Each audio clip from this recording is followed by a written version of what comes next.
The chandeliers of Blackwood Manor did not so much illuminate the grand dining hall as they dripped light, thick and golden as honey, onto the scene below. It pooled on the polished mahogany of the long table, caught in the facets of a dozen crystal wine goblets, and slid across the heavy silver of the serving platters. It was a room built for pronouncements, for the settling of fortunes and the display of power. Tonight it was a stage, and every guest a player, though only one of them seemed to believe she was the star. Isabelle de Valois, seated to the right of the Duke of Allister, was a masterpiece of curated beauty. Her gown, a deep sapphire silk, made the pale cream of her skin appear luminous, and the diamonds at her throat were no brighter than the calculated sparkle in her eyes. She had been holding court for the duration of the meal, her voice a low, confident melody that wove through the polite clatter of cutlery and the murmur of conversation. Eleanora Vance, seated halfway down the table among the lesser relations and tolerable neighbors, heard it all. She was practiced in the art of being invisible, a skill honed by years of genteel poverty and the particular loneliness of being a guest by sufferance. Her dress was a dove-gray muslin, her only adornment a small silver locket containing a lock of her father's hair. She was not a participant in the evening's drama. She was merely a witness, a piece of unobtrusive furniture that happened to be able to breathe. "Of course, the tapestries in the West Gallery are simply moribund," Isabelle was saying, her delicate hand waving away a century of ducal history. "Once Allister and I are formally settled, I shall have them replaced with something far more vibrant. From Paris, I think."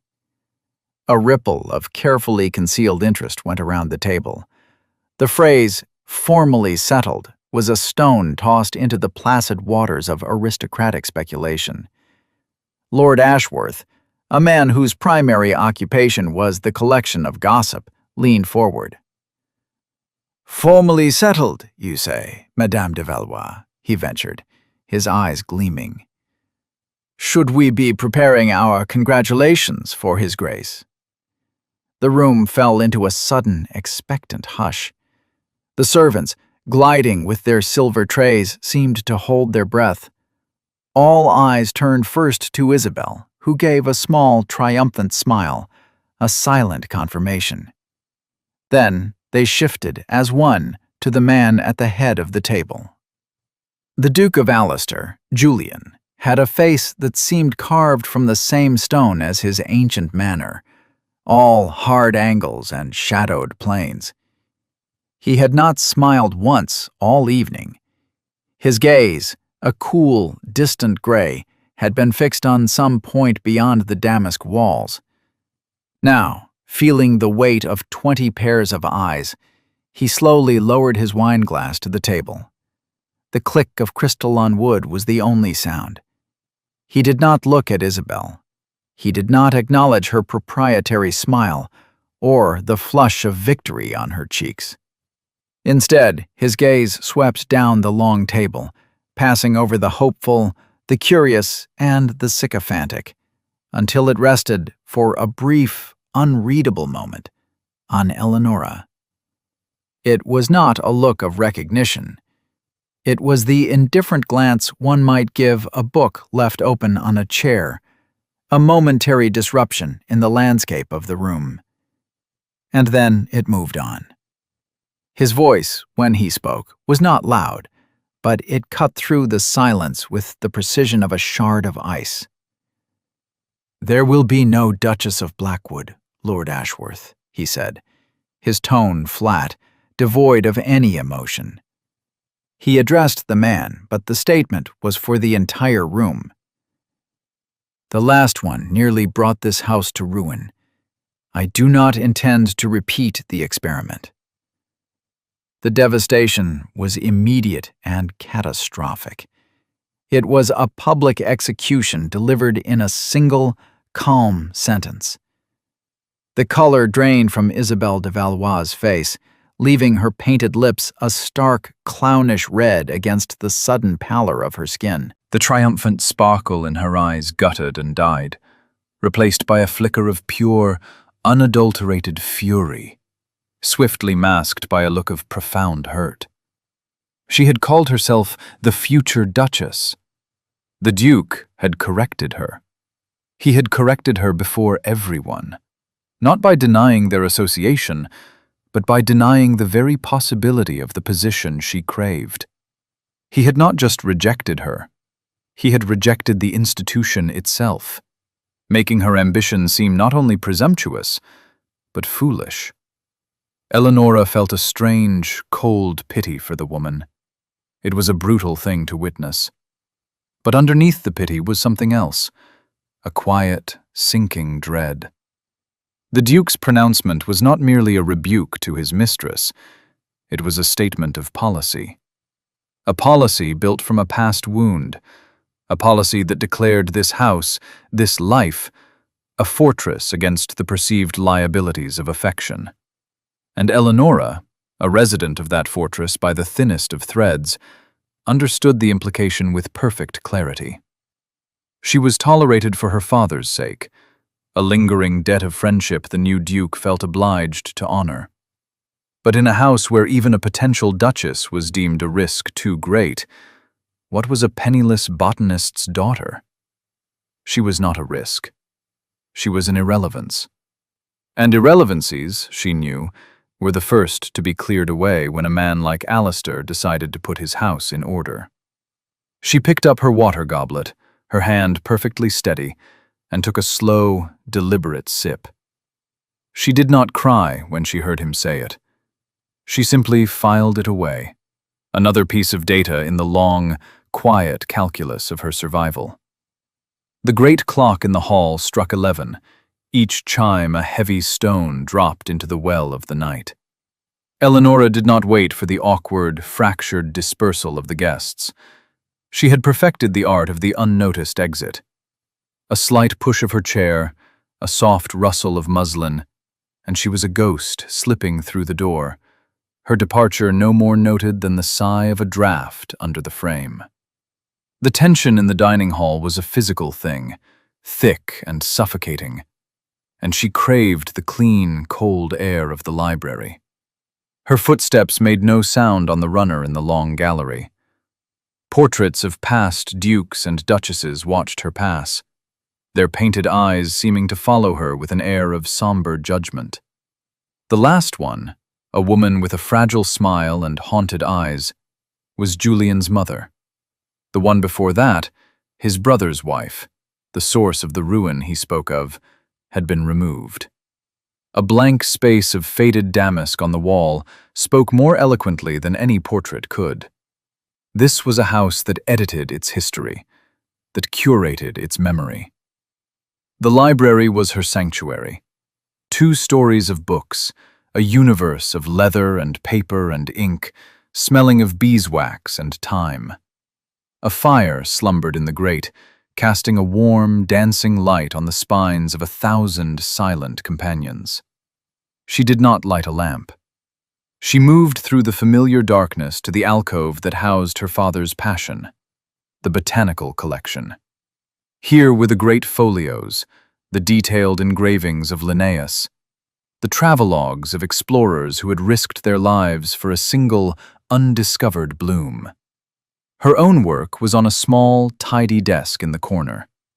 For months she had been cataloging the late Duke's acquisitions, cross-referencing them, creating an orderly system out of a gentleman collector's pleasant chaos.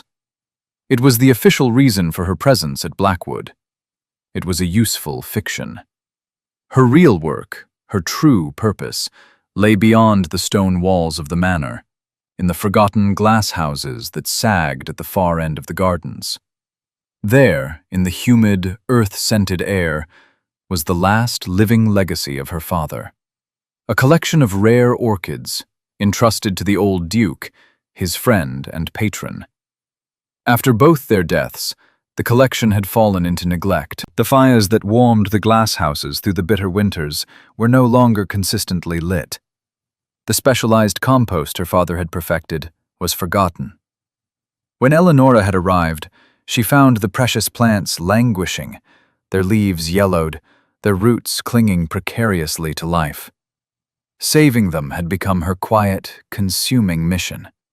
It was a fight waged with patient, methodical care.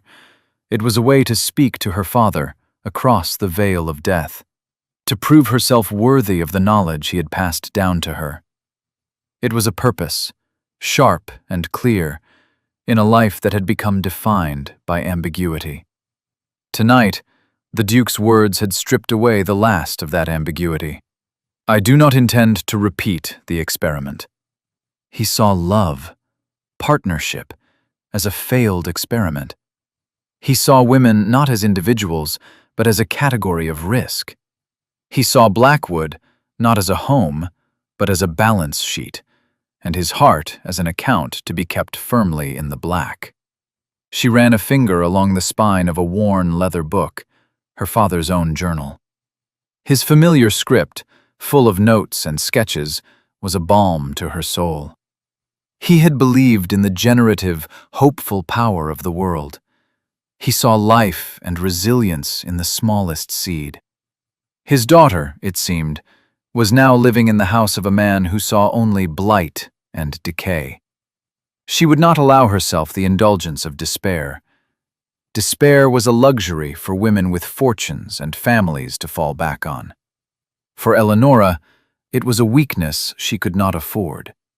She had her father's mind, if not his name. She had his knowledge, his patience, and she had the orchids. Her decision, made in the silent, firelit library, was not a dramatic one. It was a quiet hardening, a turning inward. She would not leave. Where would she go? She had no money, no prospects.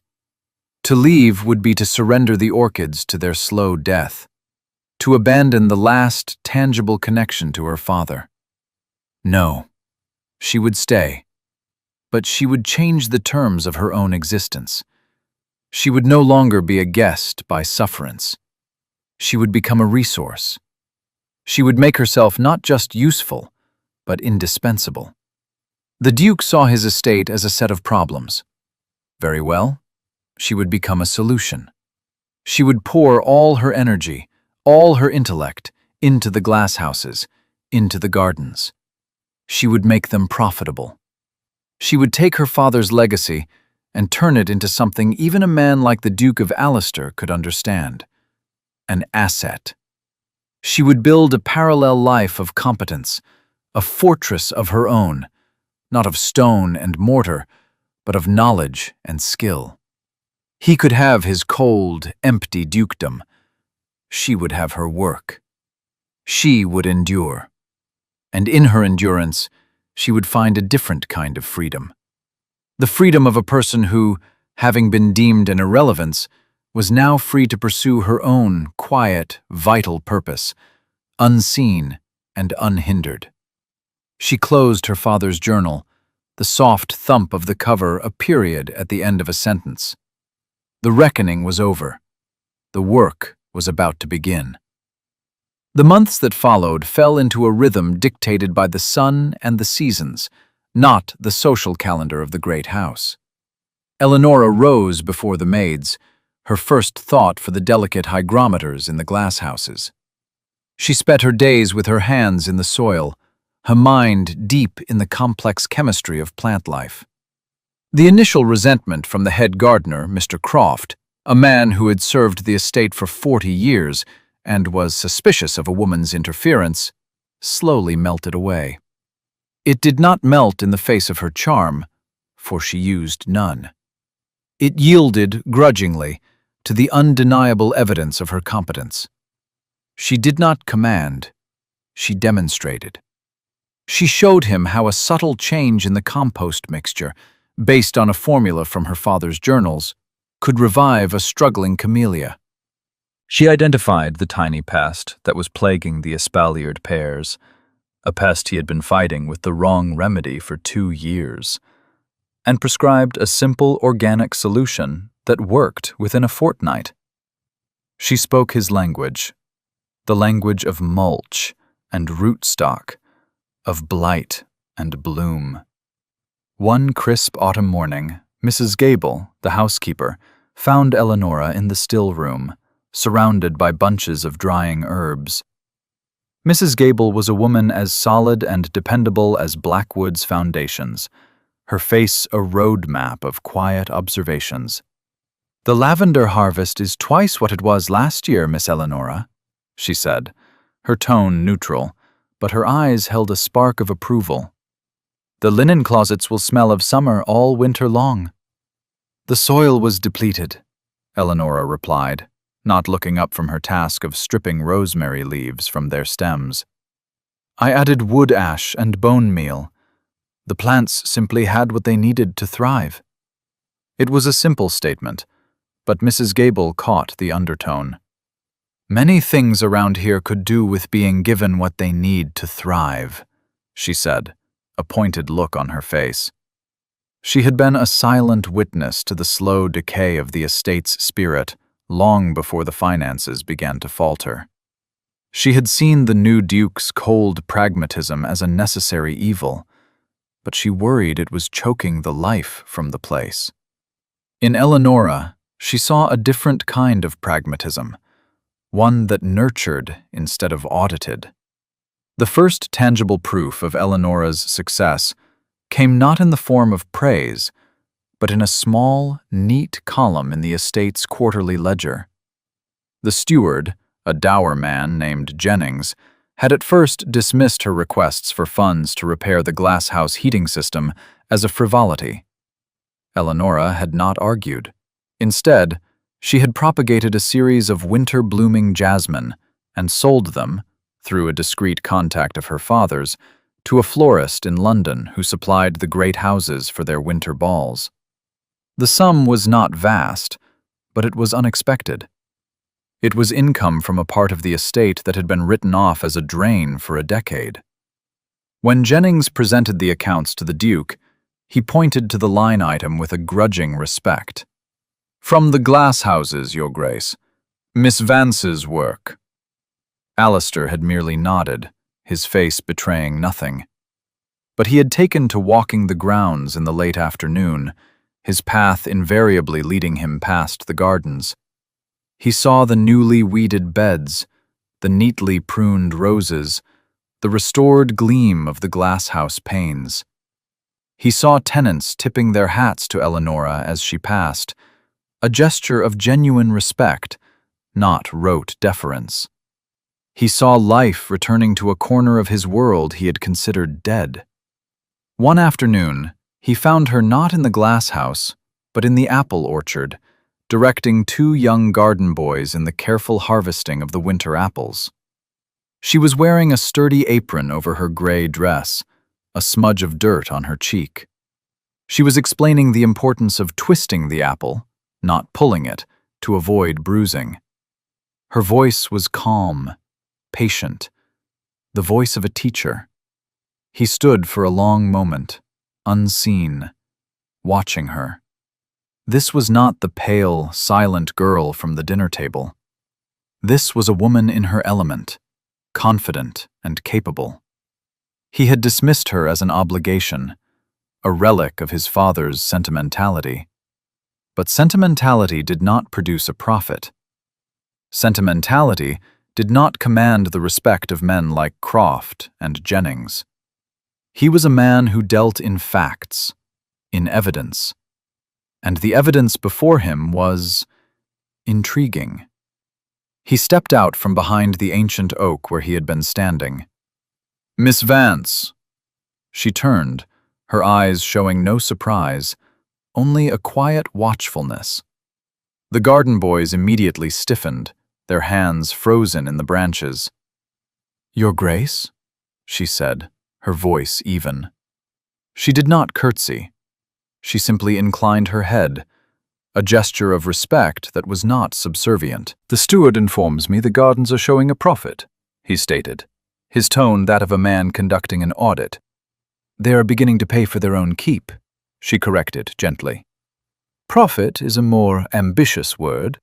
But the potential is there. Potential. He tested the word. It was a word he understood. He had spent his entire inheritance battling against negative potential, the potential for ruin. The idea of positive potential, of growth, felt foreign. What potential? The old Duke, your father, collected not just for beauty, but for utility, she explained, her gaze direct. There are medicinal herbs in the south garden that have been allowed to grow wild. The apothecary in the village pays a high price for them in London. The rose attar from the old damasks, if properly distilled, is worth more by weight than silver. And then there are the orchids. She stopped herself, as if she had said too much. The orchids? He prompted, a flicker of curiosity breaking through his reserve. They require specific conditions, she said, her expression closing off slightly. They are a longer-term investment. He looked from her determined face to the bustling, orderly work around them. He had inherited a title, a mountain of debt, and a legacy of scandal. He had set about managing it all with a ruthless, unsentimental efficiency. He had stripped away the superfluous, cut off the sentimental. And yet, here was this quiet, overlooked woman, turning a forgotten corner of his estate into a source of vitality, not through force of will, but through patient, intelligent care. He had thought himself the only one working to save Blackwood. He was beginning to suspect he was not. "Continue your work, Miss Vance," he said, the words feeling strangely inadequate. "The steward will approve any reasonable requests for supplies." It was not a compliment. It was not praise. But for Eleonora, it was something far more valuable. It was authorization. It was a recognition of her competence, not her person. And for now, that was more than enough. It was everything. The Duke's authorization was a key turning a lock. Eleonora did not hesitate. Reasonable requests, he had said. Her definition of reasonable, she knew, would test the limits of his.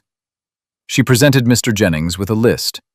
New panes of glass for the propagation house, a wagon load of high-grade coal for the boilers, and a detailed order for specific soil components from a supplier in Bristol. Jennings blanched, but a curt note from the Duke's study ensured everything was approved. The work began in earnest.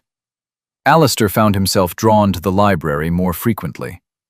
He told himself it was to consult maps of the estate's drainage systems, but he always seemed to arrive in the late evening, when he knew Eleonora would be there, updating her catalogues under the light of a single lamp.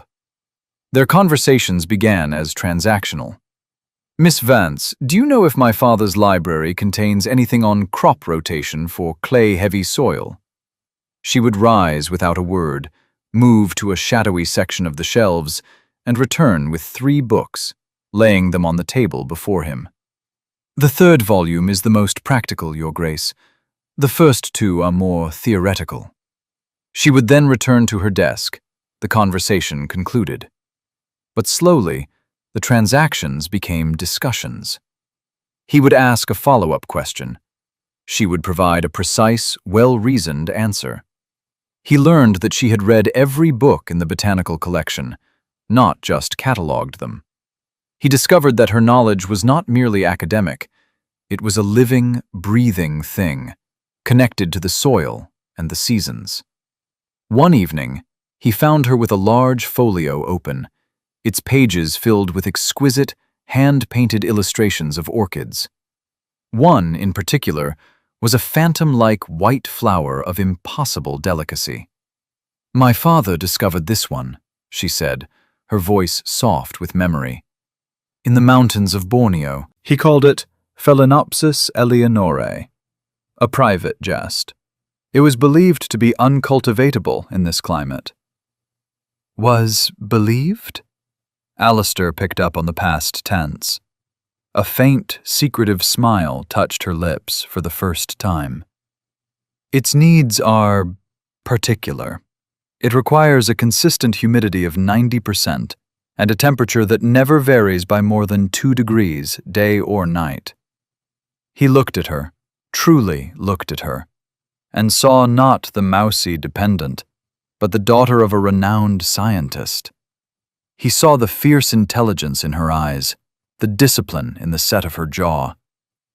"And you are providing these conditions in a glass house with a leaking roof and a faulty boiler?" "The roof has been repaired, Your Grace, and the boiler is now less faulty," she replied, with a hint of the dry wit he was beginning to recognize. "It is a challenge." It was during this period that Dr. Armitage became a more frequent visitor. A kind, scholarly man with gentle eyes and a genuine passion for botany, he came to see Eleonora, not the Duke. He would arrive with a new specimen for her to identify, or a question about a passage in a Latin text. They would walk through the gardens, their heads bent together in animated conversation, a comfortable ease between them that Alistair observed from his study window with a tightening in his chest he refused to analyze. He saw Armitage look at Eleonora with uncomplicated admiration. He heard their shared laughter, a sound rarely heard within Blackwood's walls. The doctor saw her, fully and completely. And Alistair, who had made a policy of not seeing anyone, felt a strange and unwelcome prick of something. He told himself it was irritation that his time with his most efficient resource was being interrupted. Isabelle de Valois had not been seen at Blackwood since the disastrous dinner party, but her presence lingered in London society's whispers. Alistair heard them on his rare trips to the city, that he was a cold-hearted brute, a man incapable of feeling. He accepted the charges with a shrug. They were, he thought, largely true, and therefore useful. They kept prospective, ambitious mothers with marriageable daughters at bay. But one afternoon, Isabelle, bolder than he had given her credit for, appeared at Blackwood unannounced. She swept into the front hall as if she still belonged there, her carriage laden with trunks. "Alistair, darling," she announced, tapping his arm with a fan. "I have forgiven you for your little display. We all have our melancholic moods. I've come to rescue you from yourself. We shall have a house party."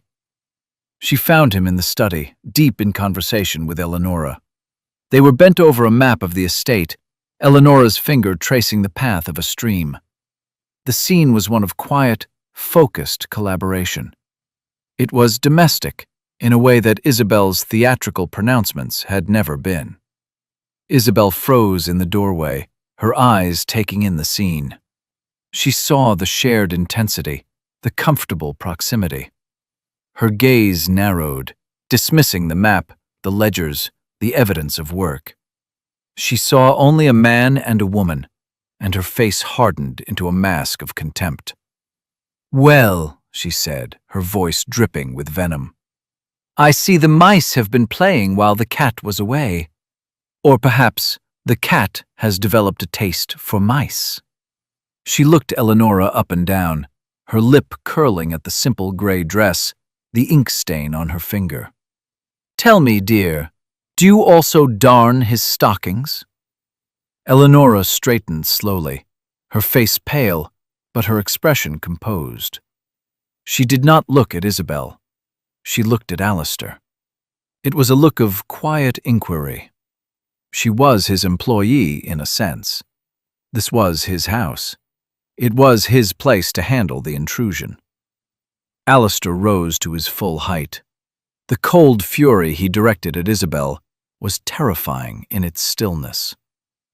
"Isabelle," he said, his voice dangerously soft, "your carriage is waiting. I suggest you do not keep your horses standing."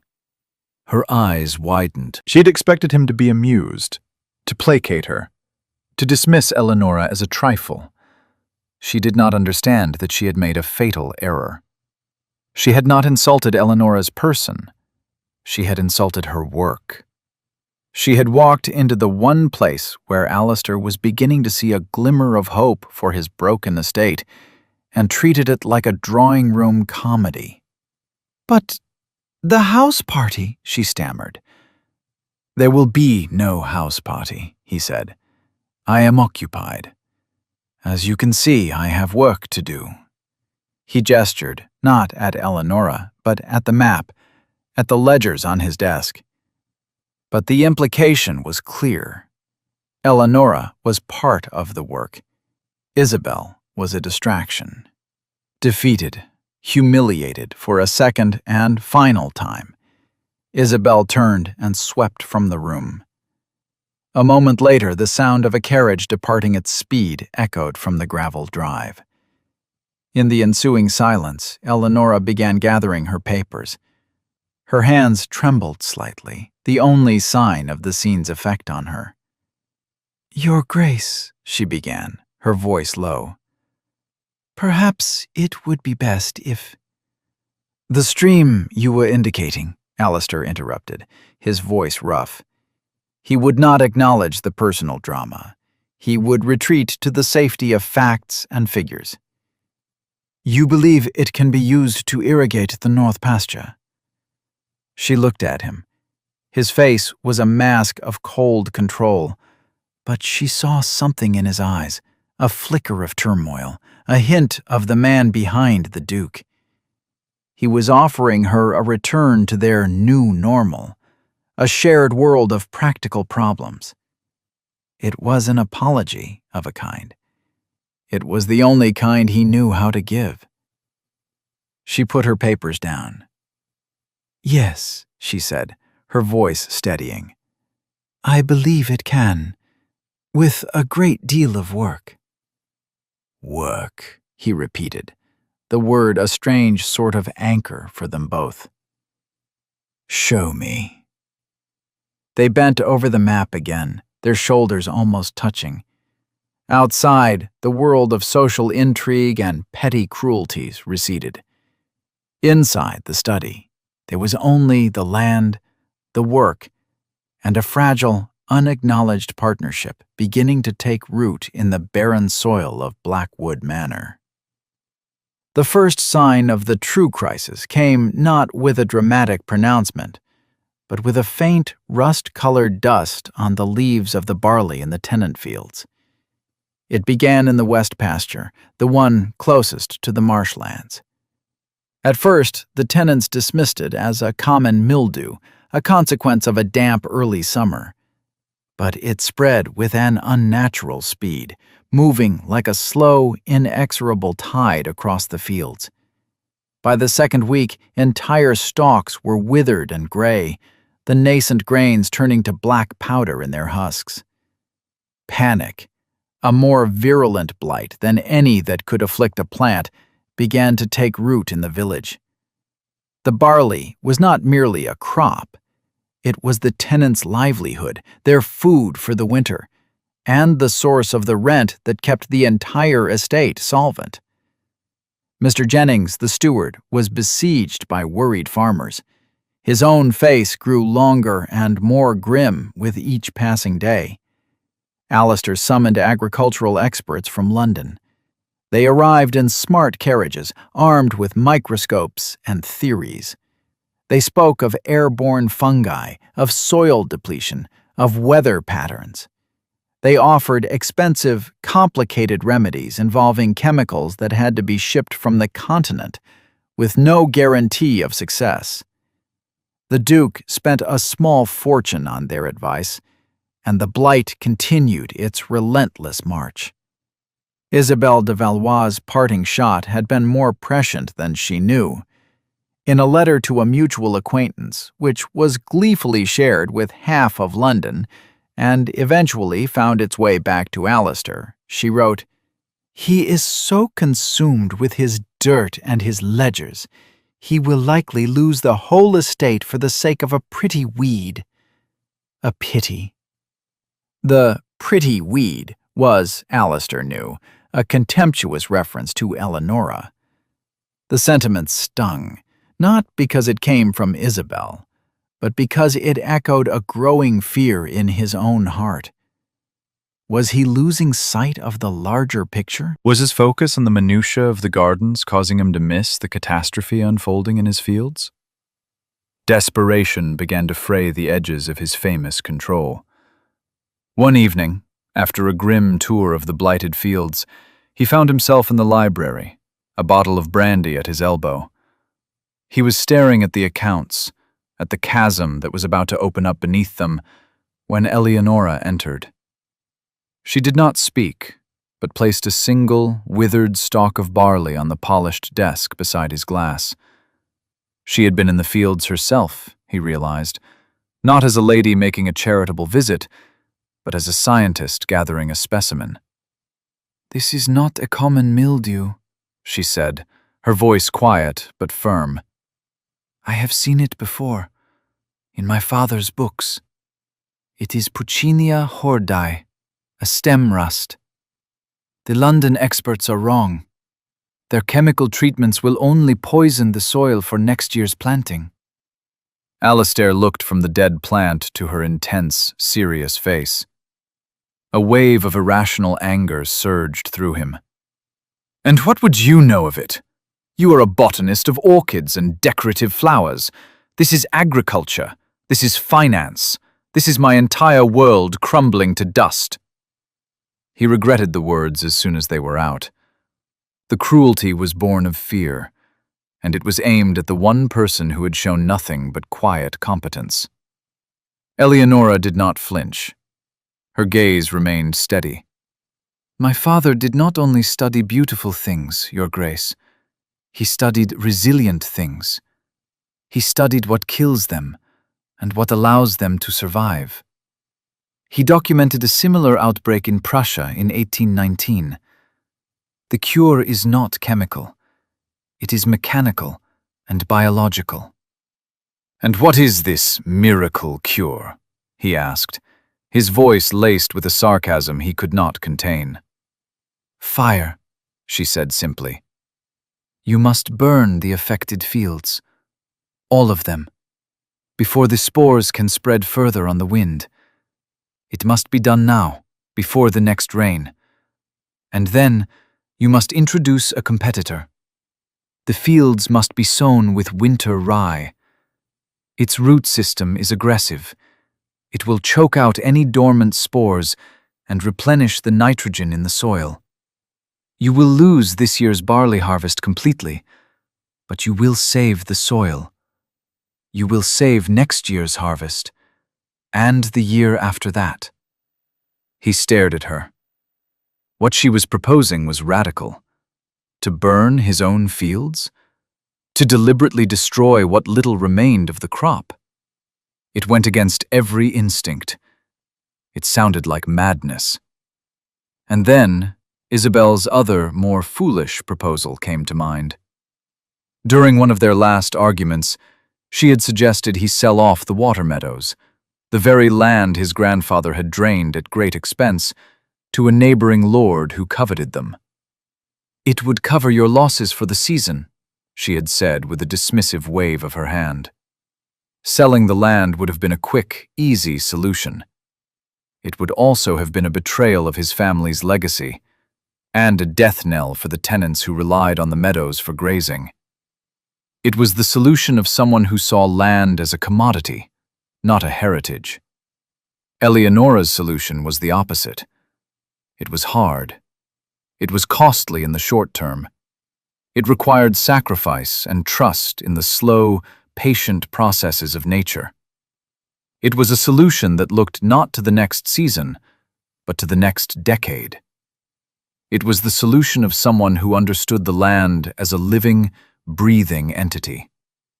He looked at her, standing there in the dim light of the library, the single stalk of blighted barley on his desk between them. She was not asking him to trust her. She was presenting him with facts, with a diagnosis and a prescription based on historical precedent. She was offering him a choice, not between hope and despair, but between two different kinds of hope.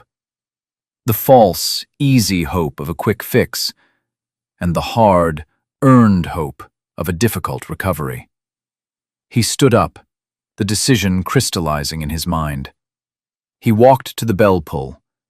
"Jennings is to gather every able-bodied man and woman," he said, not to the empty air, but to her. "We will start with the west pasture at dawn.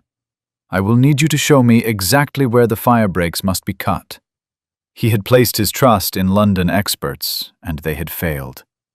He had listened to the advice of the well-connected, and it had been hollow. Now, with his back against the wall, he was going to place the future of his entire estate in the hands of a quiet woman who tended orchids. It was either the most foolish decision of his life, or the first truly wise one he had ever made. Before you continue with the rest of the story, if you're enjoying this tale of quiet competence and earned respect, please consider taking a moment to subscribe to our channel. Your support allows us to bring more stories like this to you.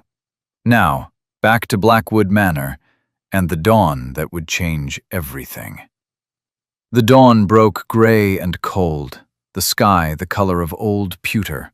A heavy mist clung to the ground, muffling sound and lending a spectral quality to the scene. The entire estate seemed to be holding its breath. Alistair stood on the rise overlooking the west pasture, Eleonora beside him. Below, a small army of tenants and estate workers stood ready, their faces grim, armed with scythes, shovels, and a shared anxiety. They looked to their duke, their expressions a mixture of fear and reluctant trust. Alistair had spent the night in a state of cold, clear focus. He had spoken to every tenant farmer himself, not commanding, but explaining. He had laid out the situation, the failure of the London experts, and the radical new plan. He did not mention Eleonora by name as the source. He took the full weight of the decision onto his own shoulders. "It is a risk," he had told them, "but the risk of doing nothing is greater. We will lose the harvest, but we will save the land. I will cancel all rents for the next 2 quarters. We will survive this together, or we will fail together." It was the longest speech many of them had ever heard him make. Now, in the pale morning light, it was Eleonora who gave the final instructions. She was not dressed as a lady of the manor. She wore a man's sturdy boots, borrowed from a garden boy. Her skirts were tucked up, and a canvas apron protected her dress. She spoke to the men not with the authority of rank, but with the authority of knowledge. "The fire break must be at least 10 feet wide," she explained, her voice clear and carrying in the still air. She pointed with a stick. "From that oak to the stone wall. The wind is coming from the east. We will light the fire here at the western edge and let it burn against the wind. It will move slowly. It will be controllable. Mr. Croft, your men will have the water carts ready at the fire break. Not a single spark is to cross it." The men, who had known her only as the quiet miss who worked in the gardens, looked at her with a new respect. She was not hysterical or emotional. She was calm, precise, and utterly in command of her subject. They looked at the Duke, who stood beside her, listening, nodding, deferring to her expertise. And a new understanding dawned on them.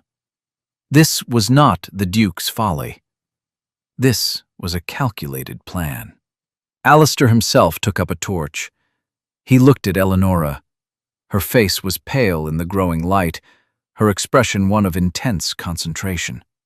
She met his gaze, and for a moment, the fields, the tenants, the impending fire, all fell away.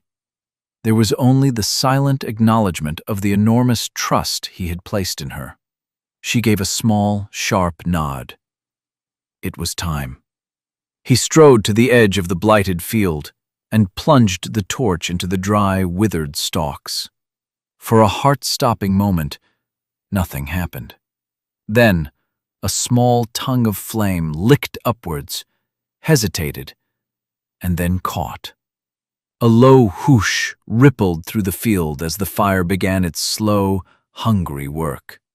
The day was a blur of smoke, heat, and relentless labor. Alistair worked alongside his tenants, his face black with soot, his hands raw from wielding a shovel to beat back stray embers. He shed his fine coat, then his waistcoat, working in his shirt sleeves like any common laborer. He saw things he had never seen from the back of his horse or the window of his study. He saw the quiet courage of the old farmer, whose life's work was turning to ash before his eyes, yet who worked with a grim determination to save his neighbor's land. He saw the strength and camaraderie of the women, who organized a chain to bring water and food to the men. And he saw Eleonora. She was everywhere. She was directing the men at the fire break, her eyes scanning for any change in the wind. She was consulting with the older farmers, listening to their knowledge of the land, incorporating it into the plan. She was tending to a young boy who had gotten a face full of smoke, her touch gentle, her voice calming. She was not a commander. She was the central nervous system of the entire operation, sensing, processing, and responding. By late afternoon, the first field was a blackened, smoking ruin. The fire had been contained. The air was thick with the acrid smell of its passing, but it was the smell of cauterization, of a wound being cleansed. A great exhaustion fell over the workers, but it was mixed with a sense of profound accomplishment. They had faced the disaster and acted. They had not been its passive victims.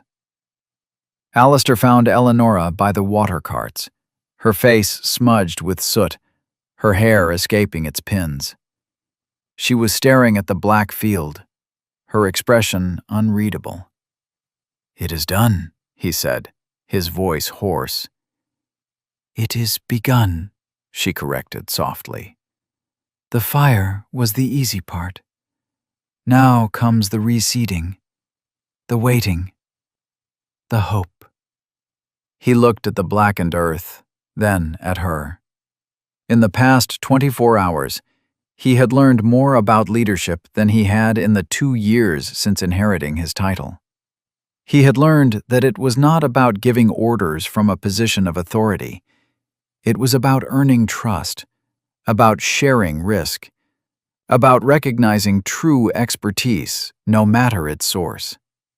"I placed the entire fortune of this estate on your word, Miss Vance," he said, the formality of her name sounding absurd between them now. She finally turned to look at him. "No, Your Grace," she said, her gaze unwavering. "You placed it on a principle documented by a Prussian agronomist in 1819. I was merely the librarian." It was the driest of remarks, a deflection of any personal credit, and yet it was precisely the right thing to say. It was an acknowledgement of the world of facts and evidence they now shared. A small smile touched Alistair's lips, the first genuine smile she had ever seen. It transformed his harsh face, softening the hard lines, revealing a glimpse of the man beneath the Duke. "A most resourceful librarian," he said. In that moment, standing in the smoke-filled twilight, surrounded by the ruin and the hope of his land, he felt a shift in the very foundations of his world. The cold, hard principles upon which he had built his life, the avoidance of risk, the suspicion of feeling, the primacy of the bottom line, suddenly seemed like a brittle and inadequate defense against the complexities of the world. He had organized his life around a past wound, and he had called that organization character. He was beginning to see that it was merely a prison. And he was beginning to suspect that the quiet woman standing before him held the key, not just to saving his estate, but to his own liberation. The work of burning the fields was over. The work of rebuilding, he knew, had just begun. The days that followed the Great Fire were quiet, but charged with a new energy. The dramatic act of destruction gave way to the slow, patient work of restoration. Alistair, Eleonora, and the tenants worked side by side to prepare the scorched earth for the winter rye. The rigid hierarchies of Blackwood society seemed to dissolve in the shared labor. The Duke was no longer a remote figure in the great house. He was the man with the blistered hands who knew how to load a seed drill. Miss Vance was no longer the strange, bookish, poor relation. She was the woman who had saved their land, whose quiet instructions were followed without question. Intimacy grew in the spaces between words. It grew in the shared glance over a stubborn patch of soil, in the passing of a water ladle, in the mutual sigh of exhaustion at the end of a long day. Alistair found himself observing Eleonora with a focused intensity he usually reserved for financial ledgers. He noticed the way her brow furrowed in concentration, the small, decisive gestures of her hands, the quiet satisfaction on her face when a difficult task was completed. He was fascinated by the economy of her movements, the precision of her mind. She wasted nothing, not a word, not a motion, not a seed. One evening, after the last of the rye had been sown, he found her in the main glasshouse, the one she called the hospital. It was where she kept the most delicate of her orchids. The air was warm and humid, thick with the scent of damp earth and unseen blossoms. She was standing before a single plant on a pedestal. A spray of pure white, ghost-like flowers had just opened. It was the Phalaenopsis Eleonorae. "It has bloomed," he said softly, as if not to startle it. "It felt safe enough to do so, I suppose," she replied, her fingers gently touching a petal. It knew the danger had passed. The analogy hung in the air between them, potent and unspoken.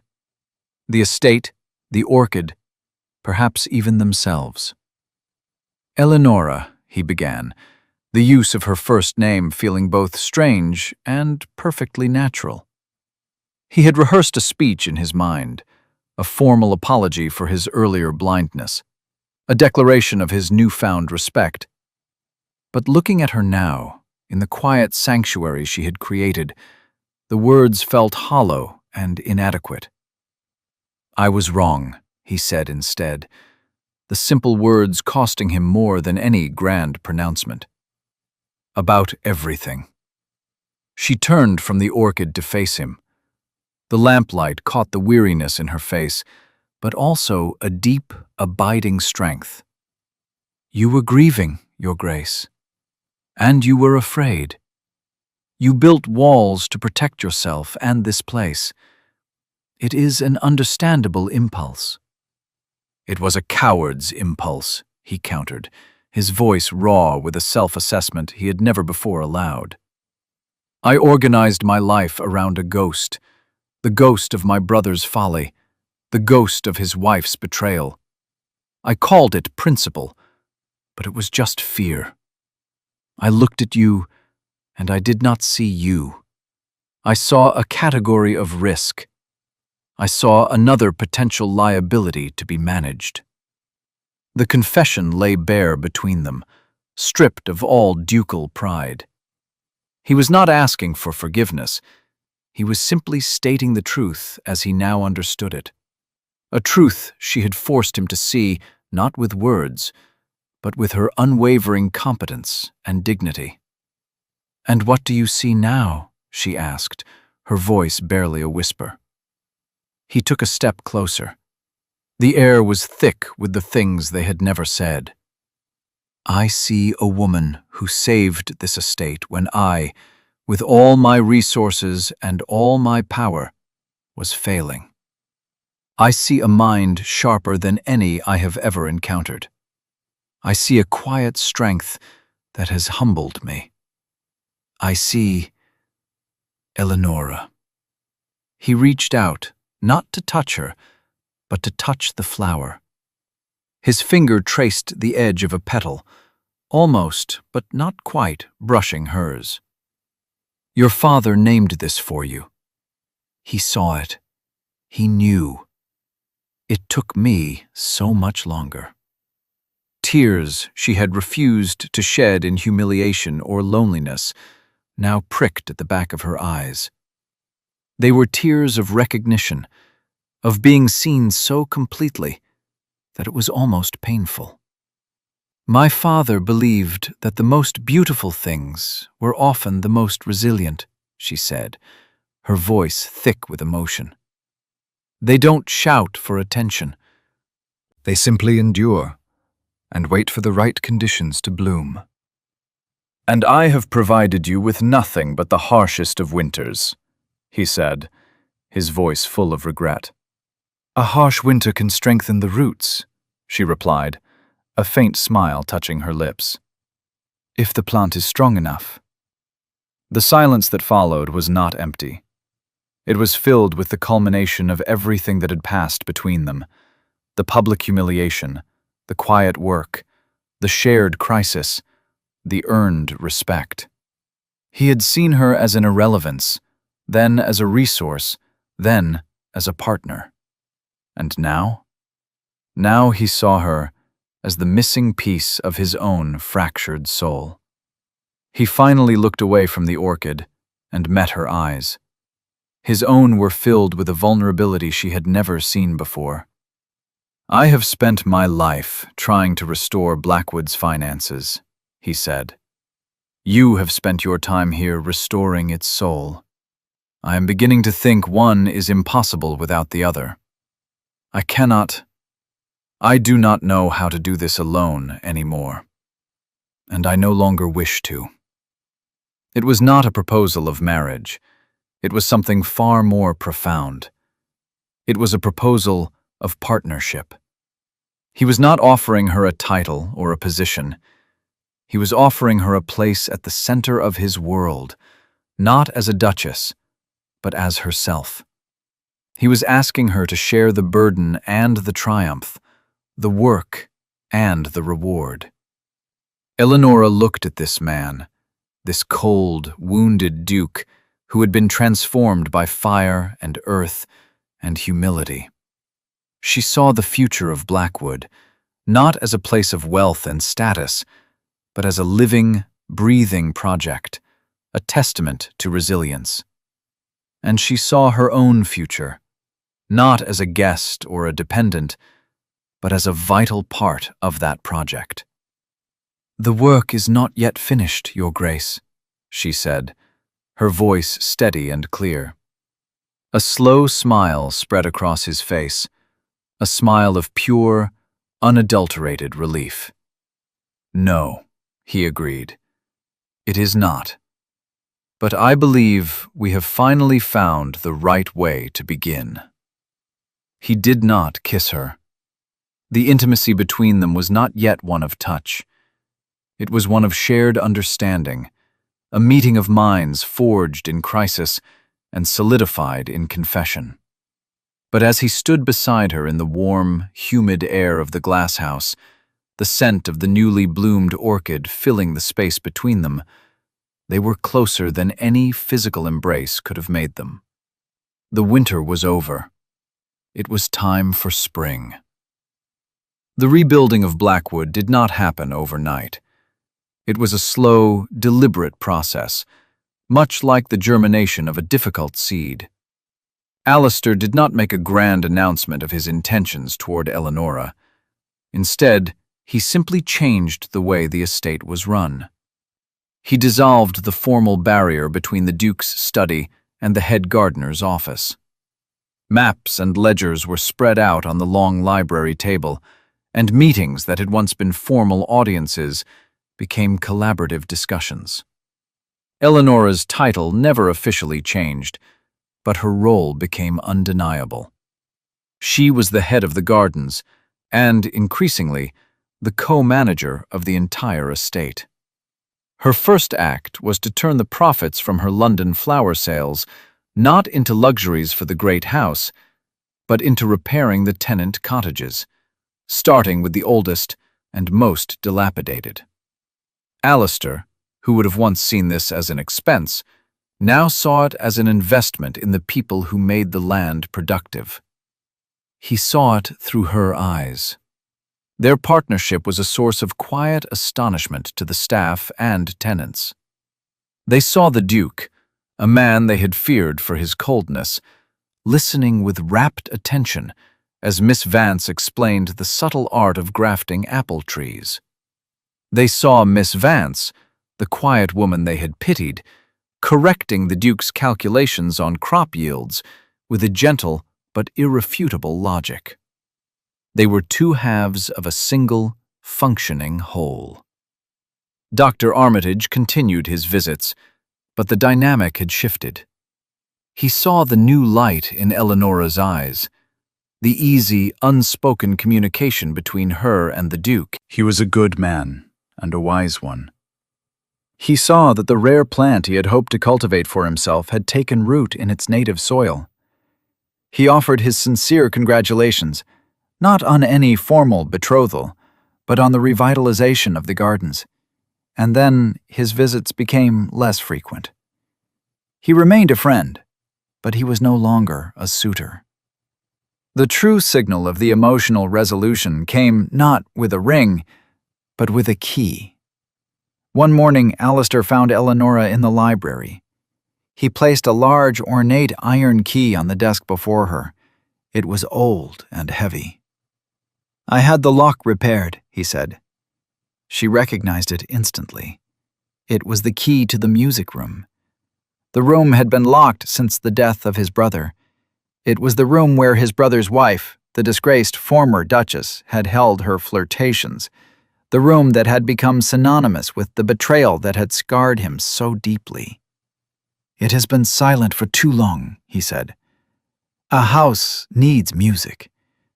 My mother's pianoforte is still in there. I am told it needs tuning." He looked at her, his gray eyes clear and direct. "I was hoping you might be persuaded to play." It was the ultimate act of trust. He was giving her the key to the most wounded part of his house, and of himself. He was asking her to fill the space left by betrayal with something beautiful. She picked up the key. It was cool and solid in her hand. "I am a better botanist than I am a musician," she said, her voice soft. "Then the pianoforte will be grateful for a patient and methodical hand," he replied, a gentle smile playing on his lips. "I will be a patient audience." She did not become the Duchess of Blackwood that year, or the next. Theirs was a courtship of ledgers and planting schedules, of shared walks through the regenerating fields, and long evenings in the library. When he finally did propose, it was not in a grand ballroom or on a bended knee. It was in the high pasture on a summer evening, as they watched the healthy golden barley ripple in the breeze. "Eleonora," he said, turning to her, "this estate is solvent. The tenants are thriving. The house is secure. But it is not yet a home. It will not be a home for me until you are its mistress. Will you marry me?" She looked at the land, their land, stretching out before them, healed and whole. She looked at him, his face no longer a mask of cold control, but open and full of a love she had earned, and which she returned in equal measure. "Yes, Julian," she said, "I will." 5 years later. The afternoon sun, low and golden, streamed through the tall windows of the Blackwood Library. It illuminated the dust motes dancing in the air and cast a warm glow on the scene within. Julian, the Duke of Alistair, sat in a large armchair by the fire, a sleeping child with a shock of dark hair nestled in the crook of his arm. In his other hand, he held a book, but he was not reading. He was watching his wife. Eleonora, the Duchess of Alastair, was kneeling on the floor, her head bent in concentration beside their 3-year-old daughter, a little girl with her mother's serious eyes. They were not playing with dolls. They were examining a fallen leaf with a magnifying glass, its intricate veins a source of endless fascination. "You see, Rose?" Eleonora was saying softly. "It is like a map. It shows where the water traveled to give the leaf life." The library, once Eleonora's solitary sanctuary, was now the heart of their home. The ledgers were still there, on a side desk, but they were joined by children's drawings and scattered wooden toys. The room smelled not just of old paper and beeswax, but faintly of milk and the sweet scent of a child's hair. The estate had flourished beyond anyone's wildest dreams. The Vance method of crop rotation was spoken of with reverence in agricultural circles. The blackwood blooms, especially the rare orchids Eleonora cultivated, were famous throughout Europe. The Eleonora, the phantom white orchid, was her signature, a symbol of a beauty that was both delicate and impossibly resilient. But the true measure of their success was not in the ledgers. It was in the sound of laughter that now echoed in the long galleries, in the easy way the tenants greeted their duke and duchess, not as feudal lords, but as respected partners. It was in the quiet, unshakable peace that had settled over the house. Julian watched his wife and daughter, a feeling of profound gratitude washing over him. He had thought he needed to build a fortress to protect himself from the world. Eleonora had shown him that the only true strength was in opening the gates, in tending the garden, in nurturing life. She had not just saved his estate, she had saved him from the cold, empty prison of his own pride. She looked up, as if feeling his gaze, and her eyes met his across the room. She smiled, a slow, warm smile that held within it the entire history of their love, the shared work, the quiet understanding, the hard-won peace. It was a smile that said, "Look what we have built together." He smiled back, his heart full. The house was no longer a monument to past wounds. It was a testament to the patient, persistent, and ultimately triumphant power of a love that had been sown in barren soil, and had, against all odds, bloomed.